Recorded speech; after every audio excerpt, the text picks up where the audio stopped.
और इसकी शुरुआत जो हुई है दिल्ली सुलभ शौचालय की, वो बिहार से हुई है और पटना से हुई है।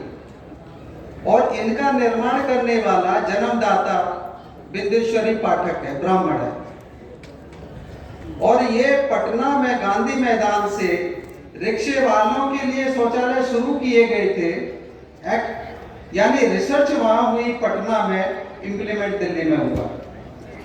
अगर आप गए हो कभी दिल्ली में शौचालय में, हर आदमी टॉयलेट जाता है, तो टॉयलेट जब करने जाता है तो हर शौचालय का 2 रुपया, 5 रुपया, 10 रुपया शुल्क होता है।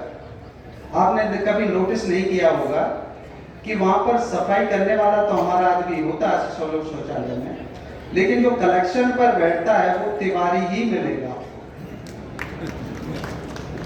तिवारी आप पूछ लेना, क्योंकि ब्राह्मण वहां भी सबसे गिरा हुआ काम है साफ सफाई का, शौचालय का, वहां भी ऑर्गेनाइज वे में ही कर रहा है।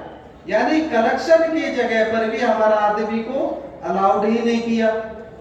जब अलाउड ही नहीं किया, फाइनेंशियली ग्रोथ हम लोग कहां से करेंगे?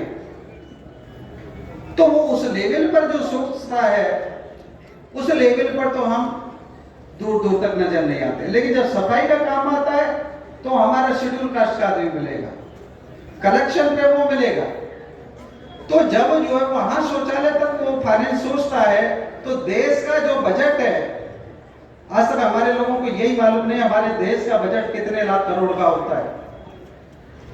20 लाख करोड़ से ऊपर का बजट हमारे देश में होता है, लेकिन हम लोग उधर नहीं सोचते हैं। ये तो देश का बहुत बड़ा मामला है। तो जब तक हम लोग फाइनेंशियली और मैनेजमेंट प्रॉपर्ली ऑर्गेनाइज वे में नहीं करेंगे तो हम सक्सेस होने वाले नहीं हैं। तो ये जो ऑर्गेनाइज वे में जब हम काम करेंगे तो निश्चित रूप से हम लोग आगे बढ़ सकते हैं।